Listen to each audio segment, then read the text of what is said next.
Eu posso mudar.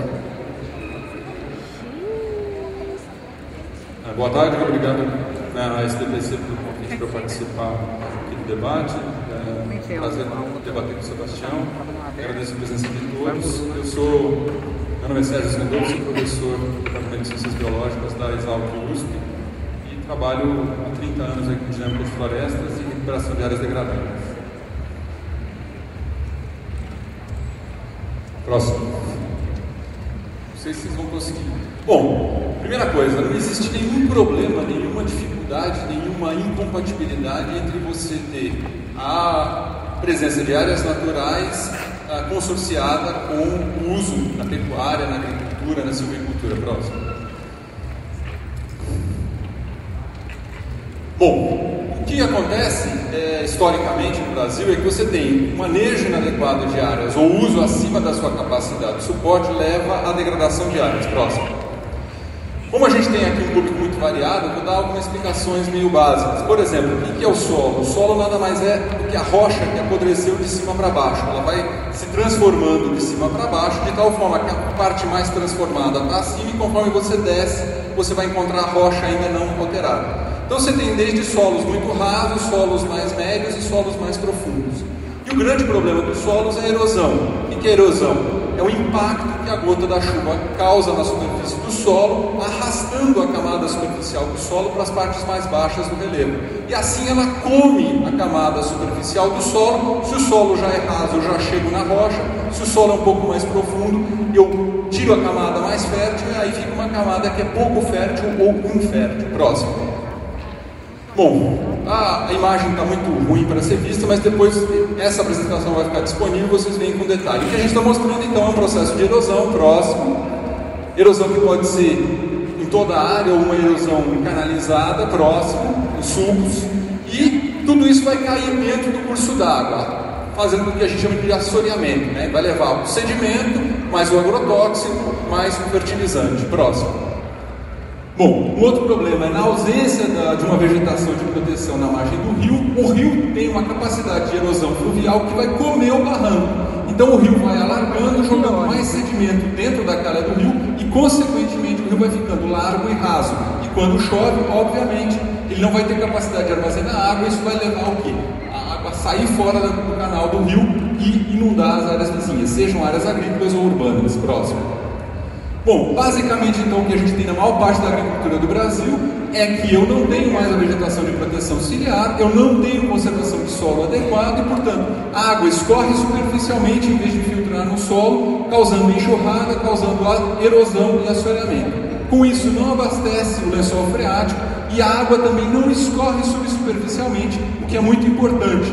Essa água que escorre subsuperficialmente no período que não chove é o que abastece os rios. Próximo. Essa é a degradação mais visível, mas existe uma outra degradação menos visível, que é a contaminação da água. Por exemplo, aqui, metais pesados identificados tanto nos rios como nos açudes. Próximo. Bom, esse equipamento é um equipamento que simula a chuva para mostrar aos agricultores a importância da cobertura do solo. De um lado você tem a área vegetada, mesmo solo, mesmo declive, de outro a área descoberta. O que acontece de um dos lados é que a água bate, escorre superficialmente e joga todo o sedimento dentro do becker, que simula o rio. E de outro lado, você não encontra nada no becker, porque a água bateu na vegetação, infiltrou no solo e armazenou no lençol freático. Próximo. Aqui a gente tinha uma figura mostrando exatamente isso, que é a conservação de solo. Você usar métodos como plantio direto ou você usar métodos de conservação, como a construção de terraços, que vão segurar essa água na área agrícola, fazendo com que ela infiltre. E que, de tal forma que algum excedente que passa vai chegar na mata ciliar. Próximo. O papel da mata ciliar, então, é um papel de filtro. Ele é capaz de reter 99% do sedimento, é capaz de reter fósforo, é capaz de reter nitrogênio, de tal forma que ele vai evitar a degradação do curso d'água. Então o papel da mata ciliar é um papel de filtro, tanto para reter o sedimento, como as substâncias que estão em solução ou suspensão carreadas em direção ao rio. Próximo. Então, quando eu tenho conservação de solo nas áreas agrícolas e quando eu tenho a recuperação das matas ciliares, o que eu consigo é fazer a água infiltrar na área agrícola e o excedente que não infiltra ele vai passar pela vegetação e ali vai infiltrar e vai ficar retido o sedimento, o excesso de fertilizantes e os agrotóxicos que vão se decompor ali. Com isso eu protejo o curso d'água, permitindo ele ter maior vazão e maior qualidade de água. Próximo. Bom, o que prevê o Código Florestal atual? O Código Florestal atual diz que a área de preservação permanente, no caso a mata ciliar, ela deve ser constituída após a calha do rio. E onde eu meço a calha do rio? No seu leito mais extenso, que é no período das chuvas. Próximo. O que propõe o novo Código Florestal? Não mais medir o rio no seu leito maior, e sim no seu leito médio. Com isso, o tamanho, a largura do rio vai diminuir e, consequentemente, a área de preservação vai diminuir. A área que deveria ter de floresta na margem do rio vai diminuir, se estima em torno de 60%. Próximo. Outro problema, então, é que a área de preservação permanente vai ficar dentro do que é a calha do rio e não após a calha do rio, porque agora ela ficou menor e a medida alterou de tal forma que a mata ciliar ficou perto da calha do seu leito menor e ficou dentro da calha maior. Próximo. Consequentemente, aquele trecho que antes estava protegido, porque a mata ciliar estava acima, deixou de ficar protegido. É o que vai ser chamado no novo código de várzea. E ele vai sofrer justamente o processo de erosão e de assoreamento vindo das áreas agrícolas vizinhas, porque não vai ter mais proteção. Próximo. Bom, o código atual prevê que para rios até 30 metros de largura, 10 metros de largura, eu devo ter uma faixa ciliar de 30 metros, né, protegendo. Próximo. Né? Nessa situação aí a gente tem uma representação das áreas chamadas zona ripária, que são as áreas sensíveis numa microbacia, esse colorido que vocês estão vendo em volta dos rios, que são áreas que afetam diretamente a produção em quantidade e qualidade de água. Na segunda figura do lado de cá está representada a área de preservação permanente. E a gente vê aí que mesmo que toda a área de preservação permanente seja preservada, ainda assim as áreas sensíveis para a produção de água em quantidade e qualidade não estariam protegidas. O melhor estudo que a gente tem sobre estimativa de tamanho dessa mata ciliar, feito com uma microbacia com ultra detalhamento de solo, estudada durante 20 anos, conclui que para aquela situação a faixa deveria ser no mínimo de 57 metros. No entanto, o que a gente tem na legislação são faixas de 30 metros. Próximo. O que propõe o novo código? Depois de muita briga, ele aceita manter os 30 metros de mata ciliar para rios até 10 metros de largura. Mas aí ele põe uma pegadinha, que é dizer o seguinte: só precisa restaurar 15. Então, na prática, são 30, mas só vai ter floresta em 15. Ele está aumentando a área agrícola em 15 metros e está diminuindo a faixa de proteção do rio, aumentando o risco, então, de contaminação e de assoreamento desse rio. Próximo. O que vai acontecer? Um rio pequeno, com 5, com 10 metros de largura, ele tem uma calha pequena. Obviamente, se eu vou ter agora a agricultura mais próxima, o sedimento chegando, mais rapidamente esse rio pequeno vai ficar assoreado, muito mais do que um rio maior. Próximo. Bom, os topos de morro são protegidos na legislação atual. No entanto, a nova legislação propõe uma redução dessa proteção só para morros acima de 100 metros e apenas no que tem o terço superior do morro com pelo menos mais do que 25 graus. No entanto, apesar de parecer que o relator aceitou então manter a proteção desses morros como APP, ele coloca num outro item que essas áreas que já estão em uso podem continuar em uso com diferentes usos, seja pecuária, seja agricultura, seja silvicultural. Portanto, na prática, embora ele diga que a área de preservação permanente, todas as áreas que já estão ocupadas continuariam sendo ocupadas sem proteção. Próximo. Bom, esse é um exemplo de uma área em Minas Gerais, aí, num topo de morro que foi usado incorretamente. A área não tinha vocação para ser usada como pecuária e o solo foi comido, chegou na rocha, não tem o que fazer. Essa área tem que ser abandonada para a agricultura. E isso acontece muito. Áreas sem vocação para uso agrícola que foram abertas, que foram usadas acima da sua capacidade e que agora estão totalmente degradadas. E o solo que cobria esse morro está dentro do rio. Próximo. Bom, aí você vê uma imagem, né, exatamente do Vale do Paraíba, que foi a zona cafeeira mais rica do Brasil. Foi por onde começou o café em São Paulo, foi a zona de maior produção de café do Brasil. E hoje ela está assim, morros pelados, com erosão superficial, rios assoreados. Isso não é uma fazenda, próximo, né? Isso é uma paisagem inteira. Então, essa área há mais de 100 anos deixou de ser uma área produtiva, hoje ela está ocupada com uma pecuária que tem menos do que 0,6 cabeças por hectare, e a população daí foi embora, a agricultura acabou porque o solo acabou. Isso acontece, o solo acaba por mau uso, por uso indevido, acima da capacidade ou em áreas que não deveriam ter sido usadas. Próximo. Isso está muito bem documentado do ponto de vista científico. A história no Brasil é assim: eu abro uma área, uso essa área acima da sua capacidade, gero degradação ambiental. Essa degradação ambiental faz com que eu abandone a cultura principal, no caso de São Paulo, o café. Depois do café, o algodão, que tinha uma necessidade de nutrientes menor. Depois, quando nem o algodão conseguiu sobreviver ali, a pecuária. E chega num ponto que nem a pecuária, a área está abandonada e a área está só para especulação. E aquela população agrícola, né, de agricultores, ou foi para a cidade, ou vai para outra área do Brasil, abrir de novo a fronteira agrícola e começar esse processo novo, sem fim. Próximo.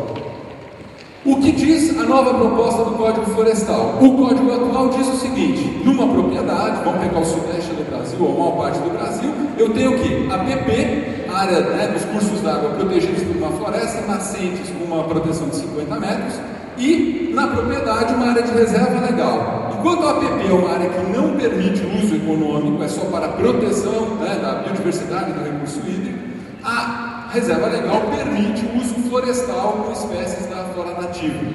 Bom, isso deveria ser o que a gente esperaria encontrar nas propriedades. Próximo. Bom, o que propõe o Código Florestal? Para que foi feita essa mudança do Código Florestal? Ela foi basicamente feita para acabar com o passivo ambiental dos agricultores. Próximo. Então, o que eu tenho como estratégias para acabar com o passivo ambiental? Eu tenho que acabar com a reserva legal, eu tenho que acabar com a APP, porque senão eu vou ter que recuperar essas áreas e vou ter que gastar dinheiro. Então, a primeira proposta é o quê? Diminuir como é que eu meço o rio. O rio, que era grande, vai ficar menor, portanto a APP vai ficar menor ainda, né? Agora, eu mando recuperar não mais os 30 metros, mas só 15. Então eu encolho a APP de tal forma que eu encolho o meu passivo ambiental. Próximo. Né?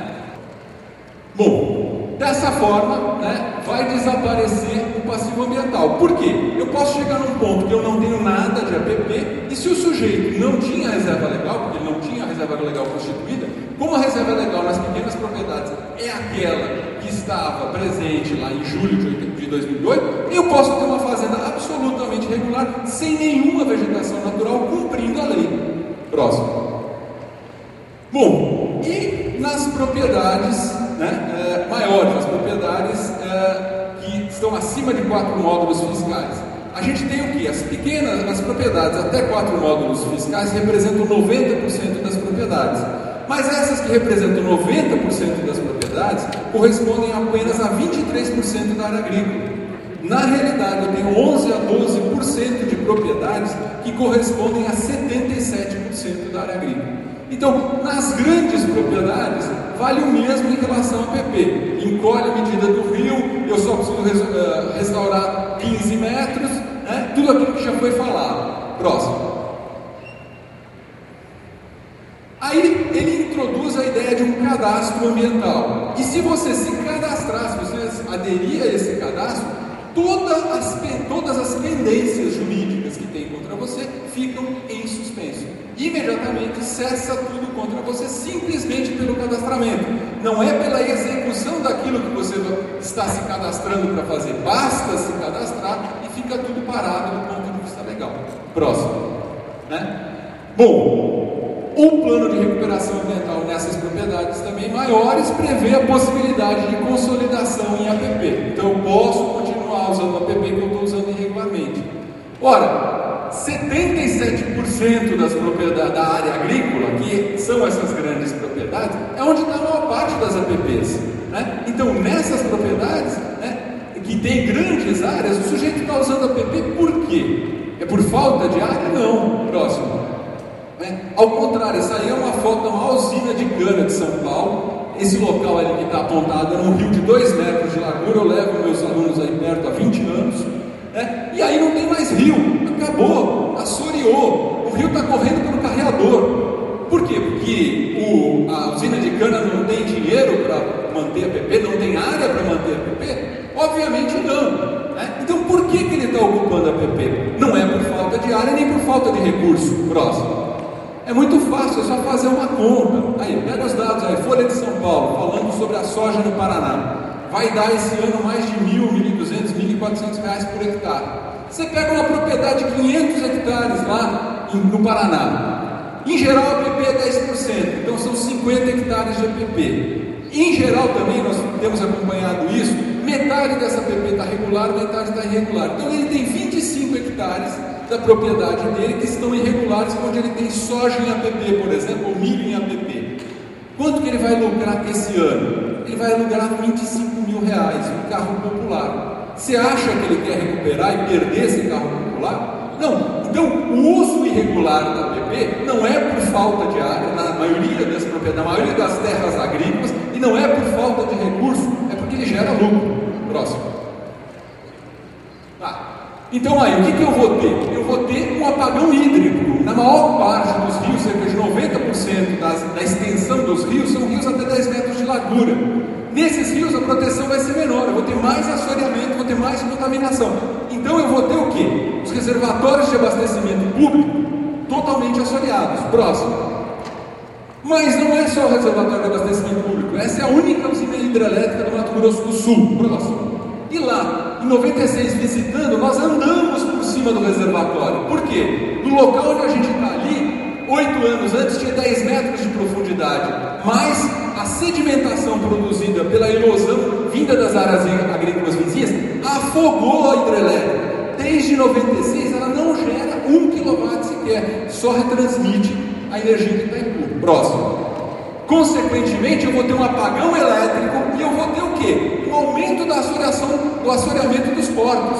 Hoje já se está gastando em torno de mais de 1 bilhão, né, e o IPEA estima em quase 3 bilhões, o custo para dragar esses portos. Isso só vai aumentar. Próximo. Bom, em relação à reserva legal, o que eles dizem, né, para as grandes propriedades? Parte da reserva legal deixa de ser recuperada porque eu posso sobrepor reserva legal e APP. Eu posso contar 2 vezes APP, uma vez como APP, uma vez como reserva legal. Próximo. Depois, né, deixa de ser recuperada porque uma parte que ficou fora da APP ali também, né, desaparece, deixa de ser recuperada porque ela sobrepunha a reserva legal, que eu estava falando antes. Próximo. Bom, eu ainda posso fazer uma restauração dessa área do que seria a reserva legal com espécies nativas, com metade de exóticas e metade de nativas, nos próximos 20 anos. Só que isso não define nenhum critério técnico. Quantos indivíduos, quantas espécies? Eu posso ter um sistema apenas de uma espécie nativa e uma espécie exótica, por exemplo. Até que ponto isso substitui a função que a reserva legal tem de manter a biodiversidade? Então, ainda que isso pudesse ser feito, né, não é dessa forma prevista na lei que isso deveria ser encaminhado. Próximo. Bom, e o que sobrou ainda de parte que eu não consegui compensar, eu posso ainda ter uma outra alternativa, que em vez de recompor com exóticas e nativas, eu posso compensar no bioma. O que quer dizer compensar no bioma? Próximo. Eu posso ter uma fazenda em Santa Catarina e a minha reserva legal está na Paraíba, né, sem nenhuma função ecológica na paisagem nem nada, porque é tudo bioma Mata Atlântica. Então, sem nenhuma conexão, sem nenhuma função ecológica, a reserva vai estar num lugar e a propriedade vai estar no outro. Próximo. Bom, ainda coloca uma brecha, porque houve uma mudança, por exemplo, na legislação, que a reserva legal na Amazônia era de 50, passou para 80. Ele reverte isso para trás. Se a pessoa usava a propriedade, tinha aberto a propriedade 50% antes dessa mudança da lei, fica valendo a condição anterior e ele não precisa recuperar. Próximo. Bom, próximo. Pode passar. Com isso, basicamente, desaparece o passivo ambiental, tá? Seja na APP, seja na reserva legal. Próximo, que era o objetivo da lei. Aí tem os absurdos. Para açudes e pequenas lagoas até 1 hectare, não precisa ter mais vegetação de proteção. O que isso quer dizer? Ele está extinguindo a lei da gravidade, não vai ter erosão nessas áreas. Próximo. Mas você vê o oposto, ali o açude totalmente assoreado, ele construiu 3, já perdeu um, vai perder os outros 2, porque não tem vegetação de proteção. Próximo. Acaba com a proteção das terras indígenas. Por quê? Porque tem um olho grande, né, da silvicultura querendo fazer manejo florestal nas áreas indígenas. Então hoje só os indígenas podem fazer manejo florestal. Ele acaba com as áreas indígenas como sendo áreas de proteção permanente. Então eu poderia ter outros personagens atuando ali dentro. Próximo. Bom, falta algumas coisas, falta bastante coisa para falar, mas basicamente o que a gente pode dizer é o seguinte: é possível sim manter a reserva legal, é possível sim recuperar as APPs, e o principal problema que a gente tem, por exemplo, é a pecuária, que tem uma baixíssima lotação, cerca de uma cabeça por hectare. Com pequeno investimento em tecnologia, nós passamos de 1 para 2 cabeças por hectare e liberamos uma área maior do que toda a área agrícola existente no país, de 150 milhões de hectares, né? Eu posso cair isso aí para 70, 80 milhões de hectares com apenas 2 cabeças por hectare, tá? Portanto, permitindo a recuperação, né, das áreas naturais e ainda a manutenção das reservas legais. O resto depois a gente discute, fica a apresentação para vocês verem em detalhe aí, porque falta muita coisa.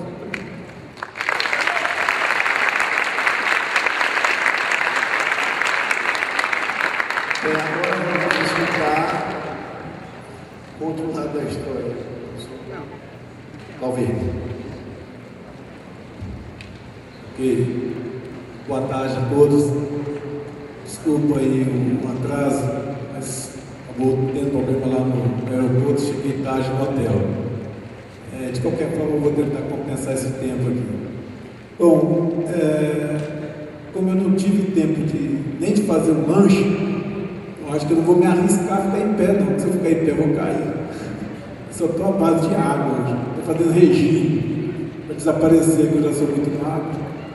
Bom, eu sou engenheiro florestal, formado na Universidade Federal de Viçosa e hoje atuo como professor da universidade. Quando eu formei... Ok? Está ouvindo?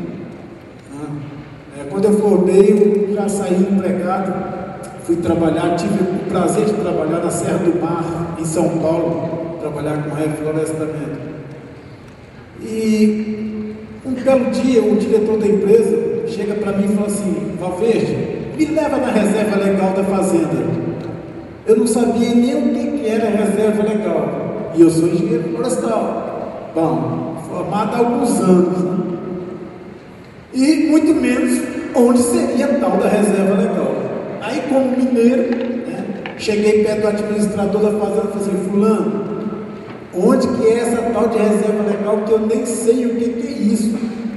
Não, é lá perto, é lá no Talhão 44, onde tem o Pinos. A reserva legal é o Pinos, porque a fazenda planta eucalipto, a reserva legal tinha que ser algo diferente, como a lei exigia na época.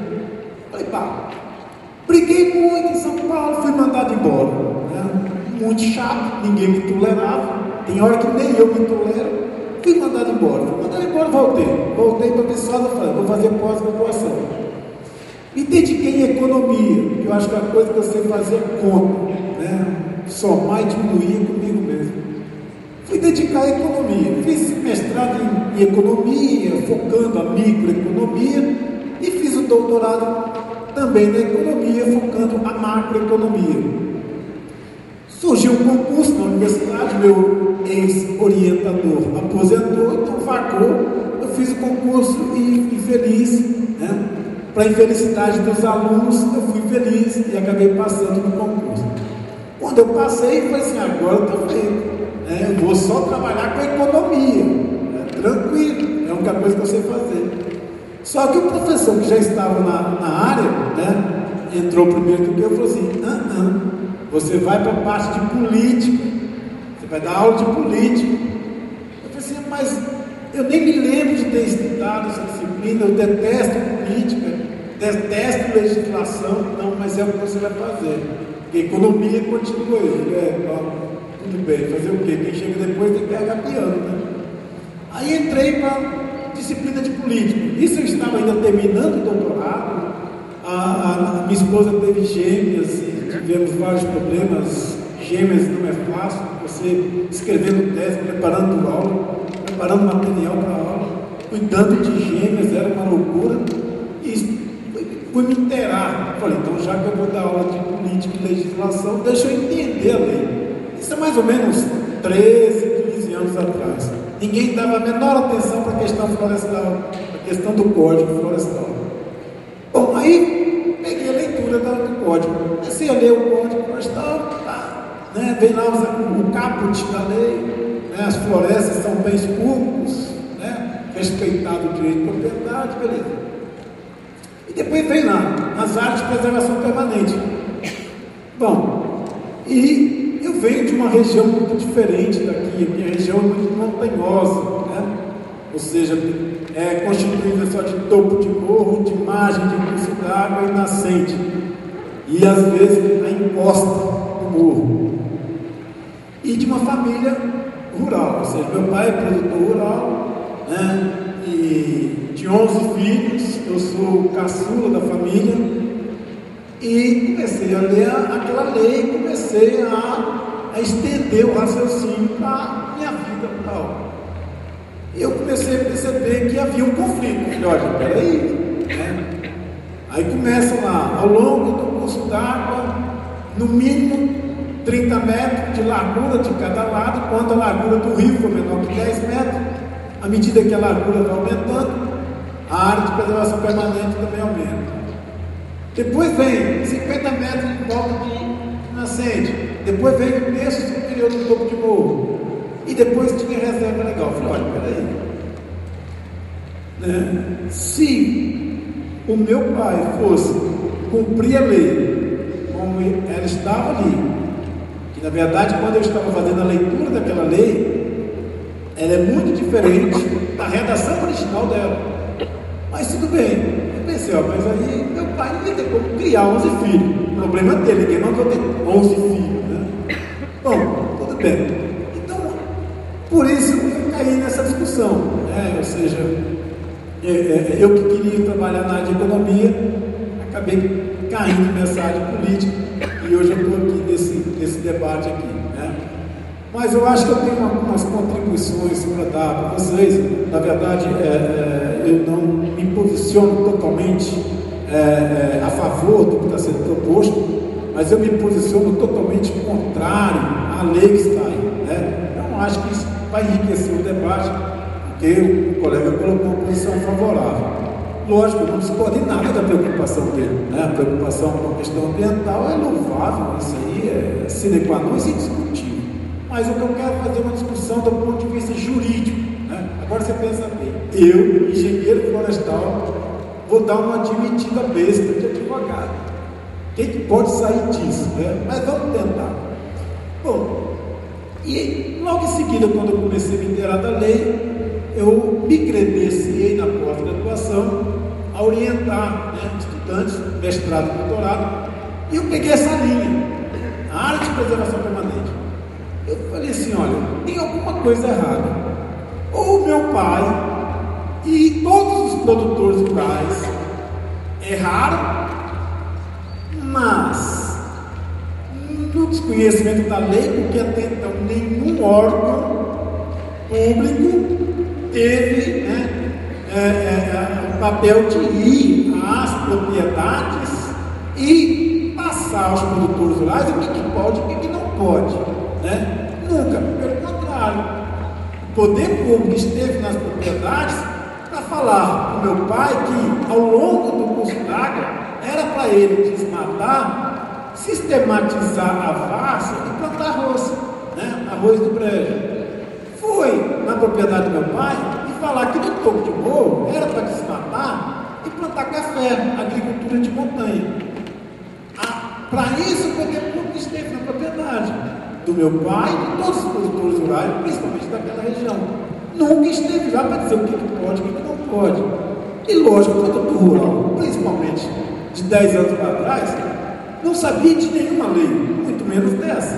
Tá? A coisa começou a bombar mesmo a partir de 10 anos para cá. Né? Bom, então havia um conflito, olha, peraí. Ou os proprietários estão errados, né?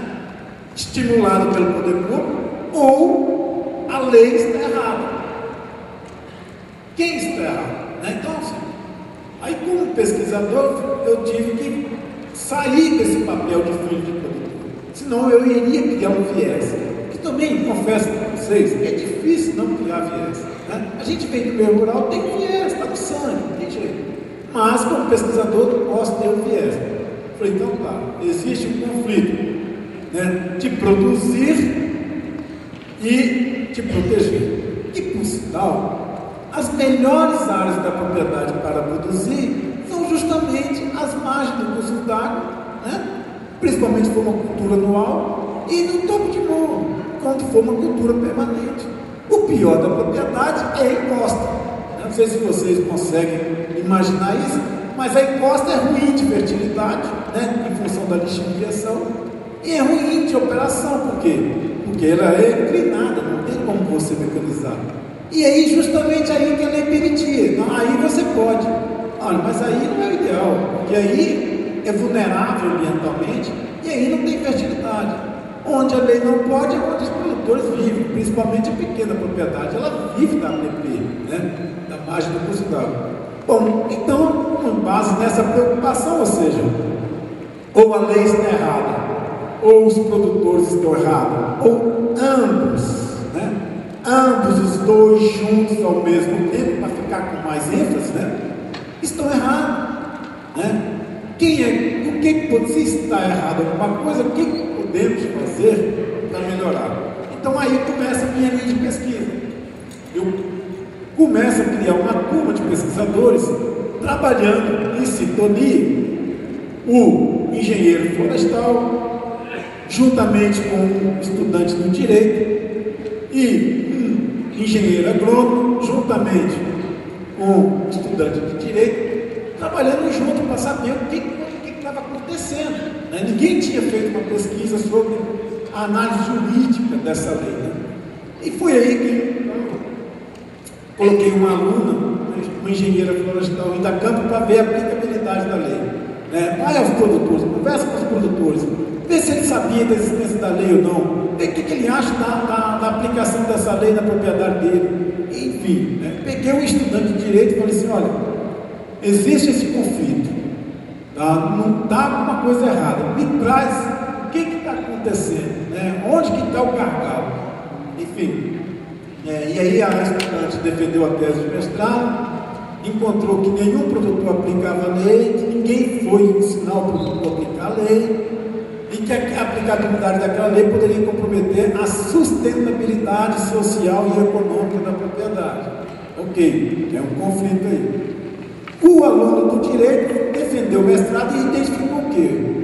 Professor, aí ele veio até com um termo diferente, né? Eu que sou engenheiro, vem um estudante do direito com um idioma rococó, barroco, falando um erudito danado. Ele falou, professor, existe uma antinomia. Eu falei assim, não, traduza, o que é antinomia? Não, existe um conflito, professor. É impossível, nos moldes de produção agrícola, produzir e proteger como está a lei. Ou seja, ele identificou um conflito. A função social da propriedade, que é um preceito constitucional, com a função de proteção ambiental, que também é um preceito constitucional, que é o artigo 225 da Constituição Federal. Né? Então há um conflito.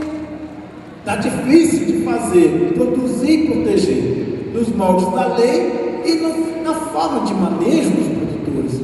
Bom, muda-se o manejo dos produtores, ou muda-se a lei, ou muda-se ambos. Enfim, vamos continuar. Esse aluno do direito que fez mestrado foi para o doutorado e selecionei um outro aluno da agronomia, né, e também da floresta para ver, produtor, você errou, você está disposto a mudar, enquanto você quer para receber para poder mudar, Ou sociedade, olha, do jeito que está difícil cumprir, o quanto você quer pagar para o produtor respeitar. Bom, lógico que falar que todo mundo quer pagar para o produtor proteger, todo mundo fala, mas tirar do bolso é uma outra situação. O aluno do direito, ele fez o doutorado e ele chegou para mim e falou assim: professor, o problema é o seguinte, a lei 4771, Código Florestal atual, ele é de 1965. Eu falei, bom, isso aí eu sei. O problema, professor, é que o código, ele nasceu antes da Constituição Federal que rege hoje, que é de 88. Eu falei, e daí? O problema é que o Código Florestal, ele é muito generalista. Ele quer adotar uma única lei para o país todo. Para aqui, para uma região acidentada, para uma região de cerrado, para uma região de Amazônia, para uma região de Caatinga, para uma região de Pampa, a lei é única. E aí está havendo conflito. Eu falei, então quer dizer que o código é inconstitucional? Ele falou, não. O código, perante a Constituição da época, que é de 46, ele está ok. Por quê? Porque na Constituição de 1946, lá dizia, cabia apenas à União legislar sobre floresta. Já a Constituição atual diz, caberá à União definir normas gerais e os estados e municípios poderão legislar concorrentemente com a União sobre meio ambiente, floresta, água. Bom, ok, então há um conflito aí. Os estados podem legislar sobre floresta? Pode, desde 88. Tanto que Minas Gerais, a partir de 91, já tinha uma lei própria. Talvez foi o primeiro estado a ter uma lei florestal estadual. E 98, 99, Minas tentou fazer uma revisão da lei florestal, mas eu inclusive participei dessa comissão. Nós tivemos problemas sérios.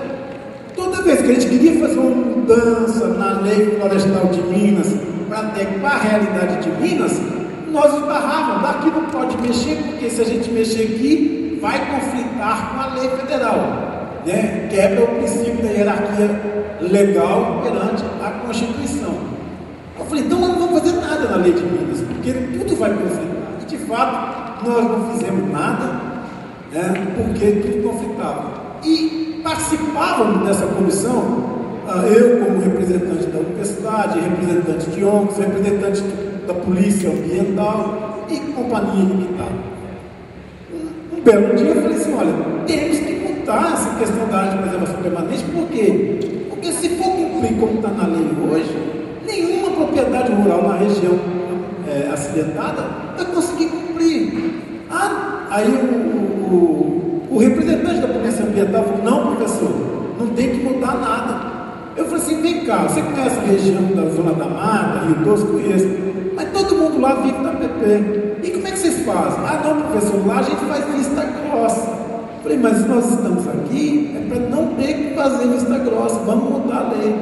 Mas se mudar, vai quebrar o princípio da hierarquia legal. Enfim, fizemos discussões, na verdade a lei atual de Minas não é diferente da anterior, que não é diferente da 4771, que é o Código Florestal. Porque não tem como ser diferente. A lei federal, ela traça muitos parâmetros. 30 metros de APP, 50 metros ao longo do curso d'água, é o terço superior. Ou seja, não é possível, em nível federal, traçar parâmetros, porque senão engessa. Como é que o Estado de Minas ou o Estado de Goiás vai poder legislar se os parâmetros já estão estabelecidos? O que vai mudar? Não vai mudar nada, não tem o que mudar. Né? Porque é o que aconteceu em Minas, não conseguiu evoluir. E a lei federal, quando ela traz parâmetro, conflita com o que está na Constituição. Ou seja, os estados podem legislar, os estados e municípios podem legislar, cabendo à União definir normas gerais. normas gerais tem que proteger a margem do curso d'água, tem que proteger a nascente, tem que proteger as mananciais. Isso é norma geral. A partir do momento que eu falo que tem que proteger as margens do curso d'água e falo que é 30 metros, o que o Estado vai fazer? Então, esse é o grande conflito. A lei federal é generalista demais e ela conflita com a Constituição, ela então não é recepcionada pela Constituição. Assim como ela, várias outras leis não estavam sendo recepcionadas pela Constituição e tiveram que mudar, né? O Código de Processo Civil não estava sendo e mudou, e muitas outras leis mudaram e vão ter que mudar. Então, não que eu defenda, né? Não que eu defenda a conversão de áreas florestais, não que eu defenda a redução de áreas protegidas, em hipótese alguma, ninguém defende isso, nem pode, né? Nós não estamos em condição de dar o luxo de defender conversões, desmatamento, mas nós não podemos ter uma lei que praticamente impacta a produção, principalmente em área acidentada e de pequenas propriedades. Por outro lado, essa lei que está hoje, ainda prevalece, ela é muito diferente da lei quando foi criada. Vocês terem uma ideia, a área de preservação permanente, quando a lei foi criada, foi definida em 5 metros. Hoje está como 30 metros. E por que mudou? E como mudou? A reserva legal na Amazônia era 50%. E hoje, por um descuido de uma medida provisória que não foi avaliada, não foi votada, não foi aprovada, deu força de lei a 4771 e transformou a reserva legal de 50% para 80%. E a 80%, eu garanto para vocês que nenhum projeto agrícola seria sustentável a 80%. Uma simples conta matemática e econômica, ou seja, se eu compro uma área, 1 hectare, né? Se eu compro, na verdade, se eu quero plantar milho, seja lá o que for, na Amazônia, eu tenho que comprar 5 hectares para plantar 1. E se eu pago 2 mil por hectare, o custo que entra na análise econômica não é 2, é 8, não 10 mil. Ou seja, quando eu compro a 2 mil reais o hectare, um projeto agrícola passa a ser sustentável, mas a 10 mil passa a não ser. Então o que aconteceu? Essa lei foi sendo alterada sem ter sido discutida pela sociedade. E ela alterou de 5 para 30 metros, né? E por que ela nasceu com 5? E aí tem um lance interessante. A lei 4771 foi criada a pedido do ex-presidente Jânio Quadros, que reuniu uma comissão de 5 pessoas, técnicos, desembargadores, né, engenheiros agrônomos, ok, dá para concluir, que reuniu 5 pessoas lá em São Paulo para discutir um novo Código Florestal. E essas 5 pessoas, fechadas num ambiente do escritório, começaram a discutir o que seria um novo Código Florestal, porque já existia o primeiro de 34. E aí que veio um lance interessante. Enquanto estava discutindo que tinha que proteger curso d'água, tinha que proteger nascente, tinha que proteger topo de morro, que era cabeceira, tudo bem, ninguém discordava. Só que o desembargador, que era membro da comissão, falou assim: mas vem cá, o quanto vai proteger? Aí começou, peraí, como assim quanto? Não, o juiz tem que julgar em cima da materialidade, ele tem que dosificar a pena dele com base em números. Aí o agrônomo, Osni Duarte, virou e falou assim: não, mas não tem jeito, o Brasil é muito grande, como é que nós vamos definir o tamanho de APP? Um país desse tamanho, com diversidade incrível, né? Não, mas vocês têm que resolver isso, porque tem que ter número. Os estados não podem legislar com a Constituição de 46. Foi aí que nasce o problema. O camarada leva para casa, um dever de casa, para trazer na próxima reunião qual seria o tamanho da APP. Aí ele veio com 5 metros. Provavelmente ele deve ter pensado: bom, 5 metros não atrapalha ninguém e ajuda a proteger. Bom, meio que saiu da cartola. Em 86, isso foi alterado para 30, né? Em 89, o conceito de APP também foi ampliado, não era mais proteger recurso hídrico, passou a ser muitas coisas, proteger fluxo gênico da fauna e da flora, proteger a estabilidade ecológica, enfim. Né? Então, a lei foi sendo alterada sem ter sido discutida com a sociedade. E esse criou um grande problema. Então, o 30 metros, que é um problema, assim como os outros, tá? Nasce de uma forma arbitrária, sem critério praticamente. Tá? E está aí o conflito que nós temos que resolver. Então, o que eu mais queria que a sociedade discutisse é criar uma lei florestal em nível federal que definisse como quer a Constituição, não é como eu quero, não é como ninguém quer, como quer a Constituição, definir uma lei de normas gerais, cabendo a estados, e aí nós acreditamos que a sociedade é evoluída o suficiente para definir político, né? Cabendo a estados, inclusive, definir uma lei conforme a sua realidade, e não se submisse a uma lei federal que não foi discutida com a sociedade.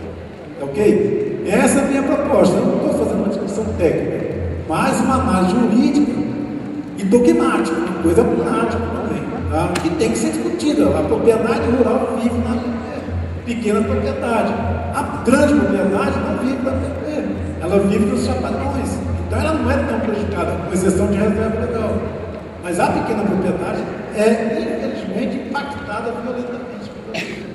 Tá ok? Então é mais essa informação que eu trago, né? Lógico, as pesquisas continuam até hoje, ou seja, fizemos várias dissertações de mestrado, várias teses de doutorado, relatórios de pós-doutorado, né? Vários estudantes de direito, vários estudantes de engenharia florestal, biólogos, economistas, agrônomos, enfim. É uma pesquisa que tem mais de uma dúzia de documentos, né, para poder me ajudar nesse debate aí.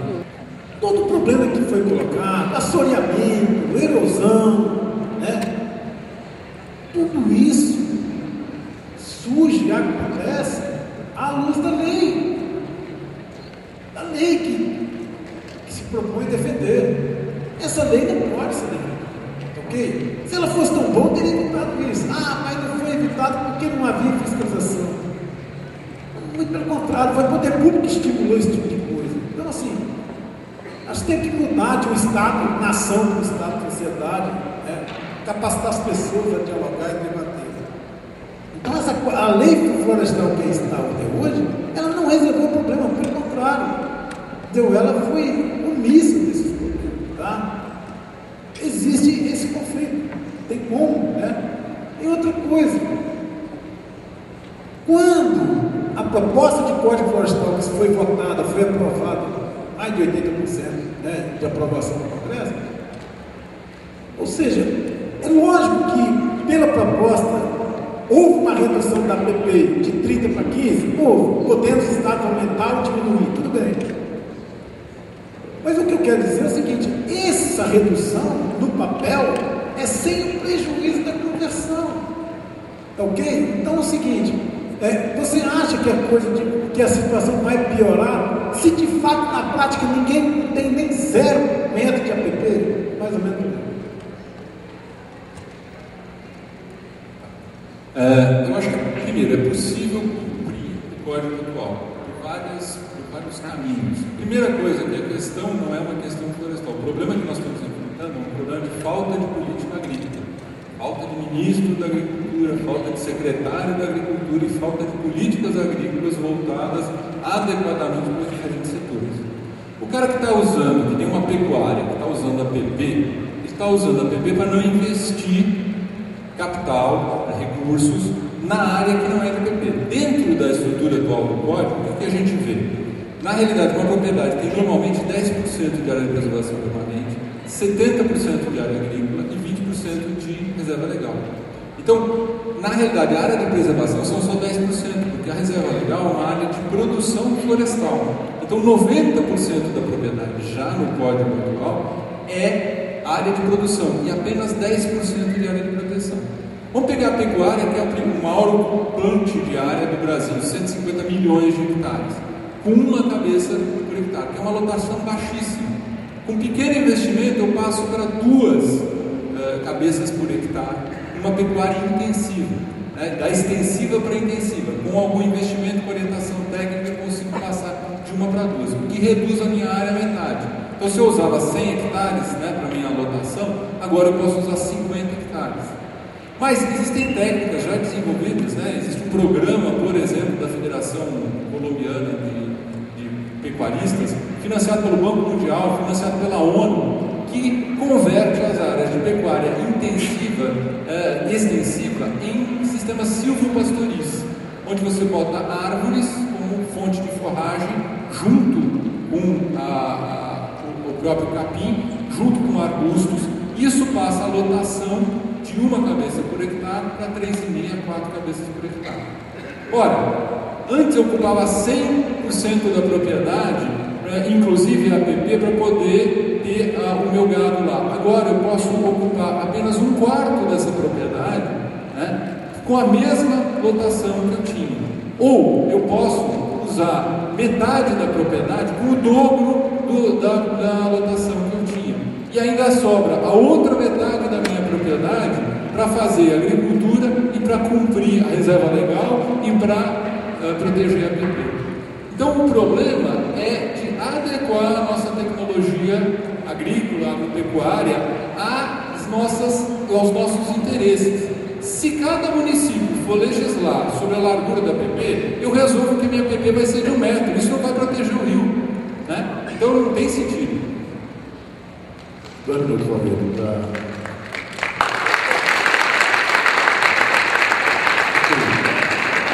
Bom, não há essa dúvida que existe tecnologia para aumentar a produtividade, isso está sendo implantado. O problema não é a questão da agricultura aqui. A agricultura aqui é grande, é agronegócio, o agronegócio é grandes culturas em áreas não muito próximas de APP. Eu acho que respeitar a APP não é o problema. Agora, na minha região, na região acidentada, a APP que é utilizada. E, infelizmente, 110% dos produtores rurais das regiões acidentadas estão decadentes. Ao mesmo tempo, está decadente social, economicamente e ambientalmente. Ou seja, a propriedade rural nas regiões montanhosas, principalmente regiões mais pobres de Mata Mata, acabou. Tá? O que está salvando são os projetos florestais, a silvicultura. Né? Mas quem não tem condição de investir nisso, ele está fadado à decadência geral. Né? Esse produtor não tem a menor condição financeira de investir em alguma coisa tecnificada, infelizmente. Então essa é a realidade, ou seja, o meio rural, nessas regiões degradadas, está empobrecido, desassistido do poder público do ponto de vista financeiro. Não tem banco mundial para esse povo. Tá? E quando você encontra um produtor que tem uma área de floresta nativa e quer manejar, o órgão ambiental vai lá e senta a multa dele, autua, né? Quebra os forninhos de carvão dele e tudo mais. Então o que acontece? O produtor que tem alguma coisa de floresta para poder preservar, para mesmo assim produzir alguma coisa, pelo órgão ele é prejudicado. Aquele que não tem nada, só tem pastagem, ele não vai ser prejudicado em nenhum momento pelo órgão. Por quê? Porque não tem floresta, ele não vai desmatar nada, então ele vai ter visita do órgão. Então essa é uma realidade que a gente tem, ou seja, o produtor não está capitalizado, tá? E os órgãos não sabem trabalhar essa questão daquele produtor que tem alguma coisa protegida e quer fazer algo de renda para ele. Tá? Então esse é o grande problema, ou seja, como é que nós vamos resolver essa situação? E agora você já está ouvindo.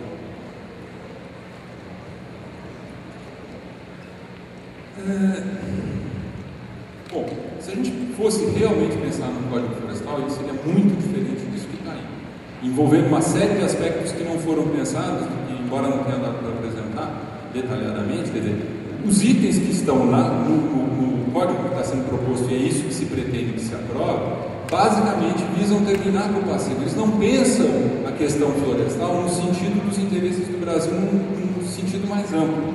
Por exemplo, um código florestal digno desse nome deveria estar prescrevendo, por exemplo, medidas para o aproveitamento da biodiversidade das espécies florestais brasileiras. Como pesquisar, como estudar, como desenvolver cadeias produtivas. No entanto, nada disso está contemplado no Código Florestal. Então, você, enquanto engenheiro florestal e preocupado com essa questão, o que eu queria perguntar é o seguinte: do seu ponto de vista, que aspectos que deveriam estar previstos no Código Florestal que visassem dar um ordenamento, uma orientação, um estímulo para o aproveitamento da biodiversidade florestal brasileira, que é a maior do mundo e que, até o momento, a única função que tem sido é virar carvão ou não virar nada, virar cinza que vai ser incorporado ao solo. Ok, obrigado aí pela pergunta, que eu acho que isso aí é oportuno para mim. De fato, o que está sendo proposto, eu não vejo muito diferente do que está na lei. Eu gostaria de ter visto uma proposta de lei enxuta, mínimo possível, dando direcionamento a estados e municípios legislar. Eu não abro mão de defender a tese de que quem tem que legislar são estados e municípios, porque é aqui que acontece. Isso, na verdade, não é invenção nenhuma, não. Nós temos um modelo de lei que regionalizou a gestão ambiental, que é a Lei 9433, que é a Lei de Política de Recursos Hídricos, que cria as agências de bacia, que transforma a bacia hidrográfica em unidade de planejamento. Ou seja, quem vai legislar é a sociedade local e não vindo de Brasília. Esse que é a grande defesa que eu tenho, entendeu? Então, o que está sendo proposto é tão extenso quanto a lei atual. A lei atual tem 52 artigos entre revogados e andamento, e em vigor. É muito grande uma lei dessa. Não há paralelo no mundo uma lei florestal com esse tamanho todo. E o pior, só não veio uma lei maior do que esta porque nós brigamos muito. Havia duas propostas de lei para substituir a 4771, uma de 157 artigos, você vê, a nossa tem 52, queria propor uma de 157, depois queria propor uma de 107. Eu falei assim, para com isso. Tinha até uma tabela de emissão de CO2 dos carros, botou 1.0, botou 2.0, eu falei, para com isso, não é isso que nós temos que legislar, nós temos que legislar a floresta, o uso da floresta, os direitos e deveres do produtor, e não ficar preocupado com essa questão que sai da esfera rural e florestal. Então, infelizmente, a proposta que está aí melhora alguma coisa, talvez sim, até com uma realidade mais de campo, mas não é o essencial. O essencial é fazer discussão em nível regional, e a que está aí dá pouco espaço. Aqui está, não dá espaço nenhum, e que está sendo proposta. A que está sendo proposta dá pouco espaço para se fazer uma lei em nível de Estado. Não tenha dúvida que não há uma discussão de biodiversidade como deveria ter sido feito. A lei florestal ela é muito mais uma lei agrícola do que uma lei florestal, porque ela está muito mais preocupada em liberar a área para desmatar, desde que você preserve a PP reserva legal, do que de fato dizer o que pode, como manejar uma floresta e tudo mais. Então, não tenho o que duvidar dessa questão. Eu vou dar um exemplo simples, né? A gente, embora a gente possa pensar muito em São Paulo, Minas, Rio de Janeiro, Goiás e tal, o Brasil é muito mais amplo que isso. Vou pegar, por exemplo, o município de Matupá, divisa do Mato Grosso com o Pará. O município de Matupá ficou famoso porque lá a população linchou um ladrão, para vocês verem mais ou menos o tipo de perfil que você tem naquela região. É próximo à Alta Floresta, por exemplo. Região formada toda por madeireiros, né? As pessoas que estão lá são ex-madeireiros ou madeireiros, ou são garimpeiros também. O prefeito de Matupá, por exemplo, autorizou garimpar a cidade, a tal ponto que o buraco que se fez no centro da cidade, né, já que ele era garimpeiro, ficou abaixo do lençol freático, acumulou água e a cidade ficou infestada de malária. Você acha que Matupá, o prefeito de Matupá e a população de Matupá vai preservar alguma floresta na beira do rio, ou em Alta Floresta, ou em outros tantos municípios de Tocantins, do Acre, do Mato Grosso, do próprio Pará? É óbvio que não. As pressões políticas locais, os grandes grupos, ou os pequenos grupos, ou os políticos locais, querem mais liberar áreas, de acordo com os seus interesses. E, nesse contexto, acaba-se tudo, acaba-se o rio.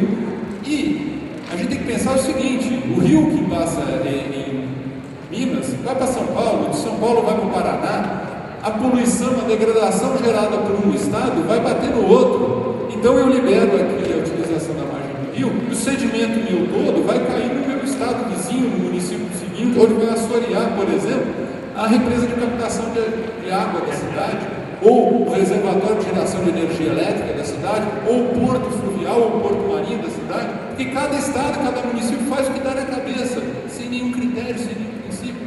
Isso não tem sentido técnico, do meu ponto de vista. Tá? Por outro lado, já existem modelos de recuperação da reserva legal que dão muito mais que a pecuária. Na própria região do Rio Doce, né, você tem ali a região de Colatina, Espírito Santo, Amorese, Minas Gerais, você tem a possibilidade de concentrar sua pecuária e fazer uma pecuária intensiva, né, e liberar as áreas da encosta, por exemplo, as áreas que hoje estão sendo usadas como pecuária. O que regenera lá? Jacarandá da Bahia e Aroeira, que tem altíssimo valor econômico do mercado. E não é plantado, simplesmente brota no pasto. Olha aí, nós estamos com um problema sério que é de tempo. O debate está fantástico. Nós teríamos mais uma pergunta aqui, Valverde, para a série de vice-versa. Mas tem várias perguntas aqui. Eu queria saber de você. O que você está achando? Faz, eu falei, já tem um faz perguntas para o outro, ou atenda para ele. Então, atender um pouco errado. A primeira resposta vai ser resposta sem réplica, para a gente cumprir o máximo daqui. A primeira resposta vai para o Valverde. Apagamento de serviços ambientais de novo Código Florestal, Pimenta do Ultra Goiás. Pimenta, cadê o Pimenta? O Pimenta. Bom, gente,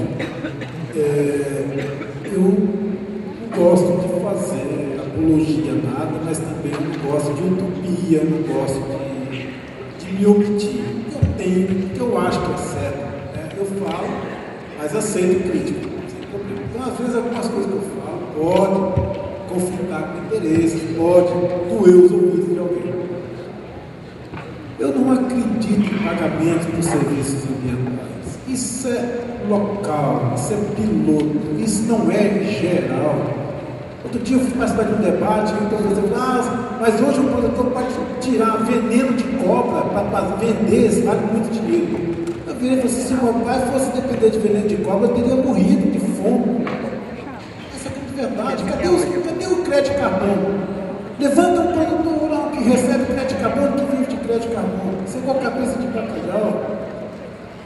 A propriedade ela tem que ser sustentável, produzindo e protegendo ao mesmo tempo. Com esse é o mecanismo que a ciência tem que responder.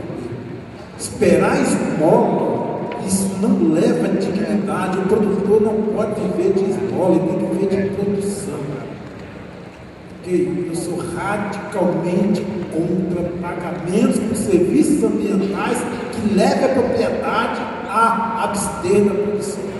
Se houver pagamento por serviços ambientais, ao mesmo tempo que o produtor vai produzir, vai trabalhar e vai complementar a renda dele, ok, não tem menor problema, tudo que vier mais é bom. Agora, levar uma conversa de que ele vai receber crédito carbono, ele vai receber pelos pagamentos de serviços ambientais, eu conheço vários produtores passando fome nesse negócio. Então, assim, infelizmente, essa é a condição que eu tenho. Professor Sérgio, como entende a proposta de alteração que visa expandir a produção agrícola através de novas áreas, ao invés de tecnificar a agricultura melhorando o rendimento produtivo por área? Frederico Pérez. O problema, eu acho que é isso. Acho que nós estamos debatendo aqui que o problema é agrícola, não é florestal e não é ambiental. O problema está em fazer produzir mais nas áreas que já estão abertas, fazer produzir melhor, com menos dano ambiental, com menos degradação. Para isso, nós temos que ter uma visão de política agrícola, que é o que está faltando. Para isso nós temos que ter ministro da agricultura, para isso nós temos que ter secretário da agricultura, né, que estão sempre escondidos. A imprensa nunca fala deles, nunca fala da sua gestão, da sua incompetência, de nada disso. Né? É exatamente o que ele falou. Também sou contrário ao pagamento de serviços ambientais. Porque o agricultor não precisa de esmola, não. Né? E nem há recursos. Se eu for pagar por hectare de floresta, consideradas todas as propriedades do país, eu não teria recursos para isso. E além disso, a maior parte das terras do país estão na mão dos médios e grandes produtores, 77% das áreas agrícolas. Quem é que vai receber esse recurso do pagamento de serviços ambientais? Que, se existe seria na concentração dos ricos, que já não precisam desse recurso, e não dos que eventualmente precisariam desse recurso. O que a gente precisa é uma política agrícola voltada para a produção nas áreas agrícolas e nas áreas de pecuária melhor. O que nós precisamos é de conhecimento científico, investimento no sentido de recuperação das reservas legais, com aproveitamento de madeira, de fruto, de uma série de produtos florestais da biodiversidade nativa que podem sim complementar a renda da agricultura. Não vou ser a única, o cara vai viver só de milho, ele pode viver de milho e mais outras rendas provenientes, inclusive madeira, lenha e carvão produzido em reserva legal, o que é possível, porque nós temos um tremendo déficit de lenha e carvão no país ainda, além de outros tipos de madeira. Então, realmente a questão é uma questão de ordenamento da política agrícola, ordenamento da política florestal, que estimula a pesquisa para que a gente efetivamente aproveite a área que já está aberta de uma forma racional. É possível produzir e é possível proteger simultaneamente. Professor Valverde, atualmente o senhor acredita que os grandes produtores rurais não deveriam estar atualizados? Afinal, precisam estar sempre investindo em novas tecnologias e por que não investir em preservação? Larissa, por outro dia. Ok. Primeiro deixar claro o seguinte, tentando generalizar, cometendo o pecado aqui da generalização, que eu vejo o seguinte, a grande agricultura, o agronegócio, ele não é afetado pela área de preservação permanente, ou é muito pouco, ao contrário do que é o pequeno produtor, isso eu já deixei. Ele é afetado mais pela reserva legal, principalmente se ele estiver na Amazônia, É impossível o produtor agrícola, não florestal, porque florestal pode manejar a reserva legal lá, mas não no estado.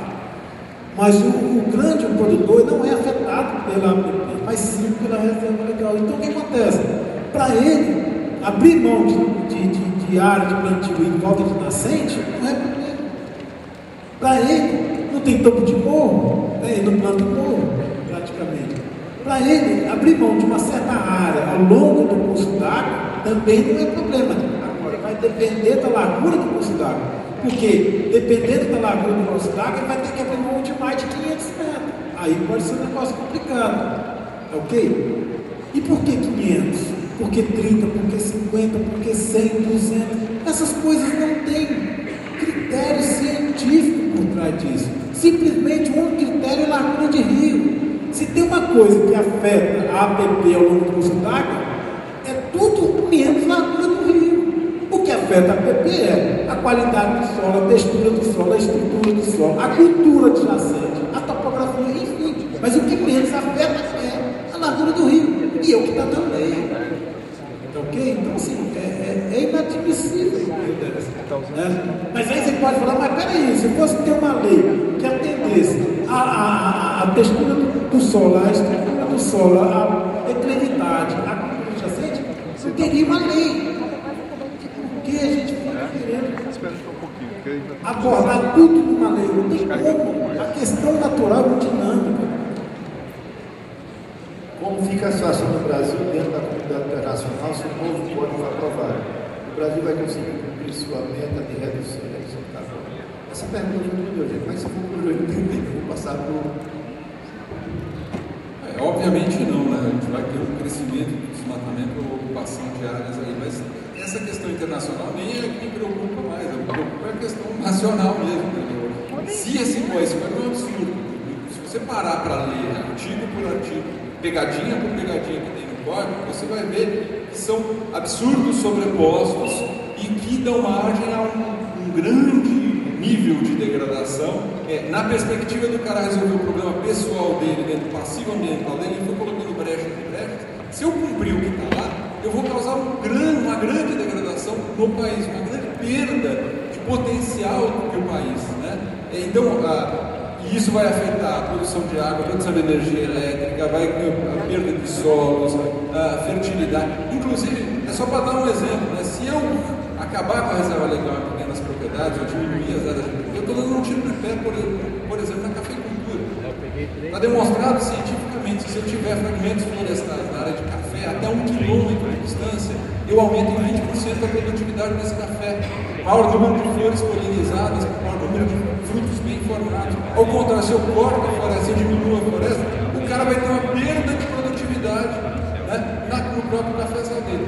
Então, esse código aí, os termos, ele é absurdo, ele tem que ser rediscutido, repensado com a participação da ciência, com diferentes abordagens e visões da ciência, mas com a participação dos cientistas. É claro que os cientistas não são os únicos a que devem opinar, mas eles também devem ser ouvidos. E a coisa não pode ser feita de afogadilho para aprovar para ontem. Não, isso vai afetar a vida do país pelos próximos 40, 50 anos. O último Código Florestal de 65 nos afetou ao longo de décadas. Isso não pode ser resolvido assim na galega, nas coxas.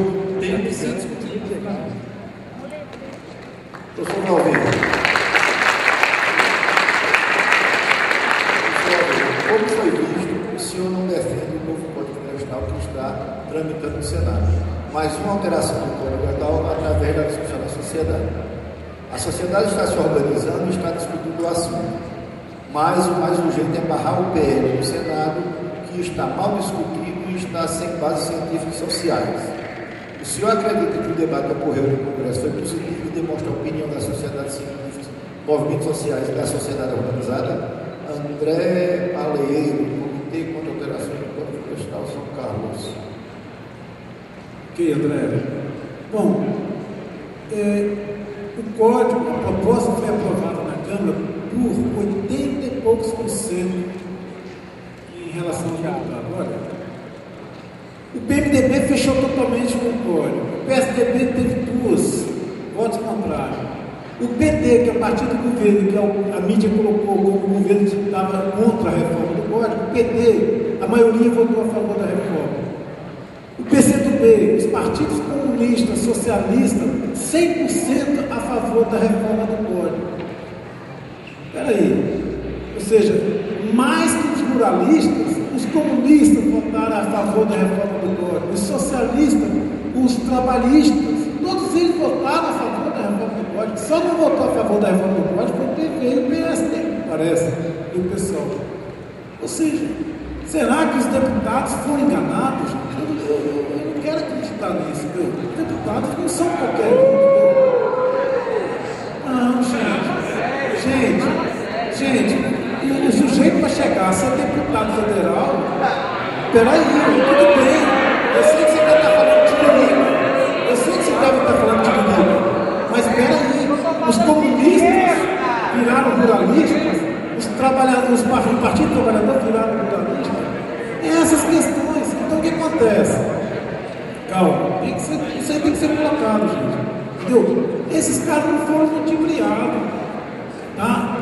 Agora, o que acontece é o seguinte, é igual o colega colocou, vai haver desmatamento? Olha, Mata Atlântica é proibido desmatar. Então, o que acontece?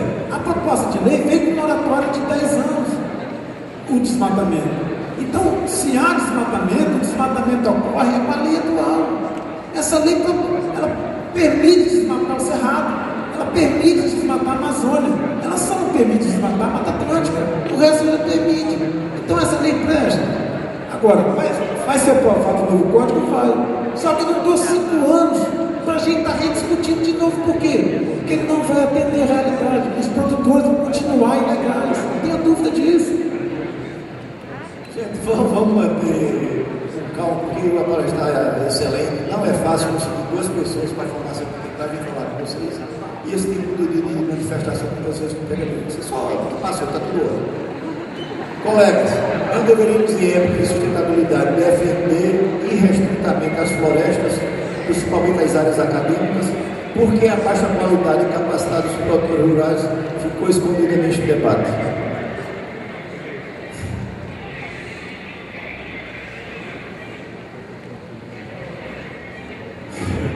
Bom, se eu entendi a pergunta, assim, eu acho que é óbvio que nós temos produtores rurais que têm uma baixa capacidade técnica e também sobretudo uma baixa capacidade de recursos. Mas isso não é uma coisa que inviabiliza a possibilidade da gente ter uma gestão correta no campo. É possível desenvolver políticas públicas, né, e acho que todo mundo concorda com isso, políticas públicas que levem a extensão rural para melhorar as condições do campo e que levem também uma extensão no sentido de melhorar a questão ambiental no campo. Nesse sentido, o Espírito Santo tem uma estratégia muito interessante. Ele estava capacitando, até recentemente, simultaneamente, os técnicos agrícolas e os técnicos ambientais, com uma proposta de irem os dois conjuntamente à propriedade, orientar a recuperação da PP e a reserva legal. E ao mesmo tempo, como o proprietário vai perder uma área que hoje ele está usando, embora esteja usando ilegal, o Estado, o Espírito Santo, estava se propondo a dar uma orientação para aumentar a produtividade nas áreas remanescentes. Essa é a política que pode ser constituída em todos os estados do país. Ajudar, através da orientação, através de estímulos, através de políticas de financiamento, a desocupação das APPs e a recuperação das reservas legais, para que as reservas legais se tornem produtivas e complementem a renda do agricultor e preservem a biodiversidade e aumento da produtividade nas áreas agrícolas. Ninguém é contra isso. A política tem que ser no sentido de uma extensão ambiental e uma extensão rural, no sentido de adequar a gestão do campo. E não simplesmente largar um pequeno agricultor lá, né, simplesmente privilegiando o grande agronegócio, que é o que faz hoje o Ministério da Agricultura e a grande maioria da Secretaria da Agricultura, na grande maioria dos estados e dos municípios do país.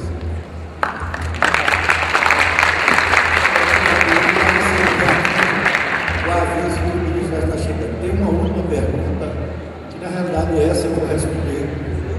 Professor Rinaldo. Reinaldo Montalhão pergunta: qual a razão da SBPC sequer foi consultada no novo código proposto? Sendo a SBPC a mais importante instituição científica do país. Como diretor da SBPC, eu agradeço o elogio, mas existem várias instituições tão competentes quanto a SBPC. Simplesmente a SBPC, a ABC ou qualquer outra instituição científica não foi chamada, porque em nosso país, política é mais importante do que ciência e tecnologia.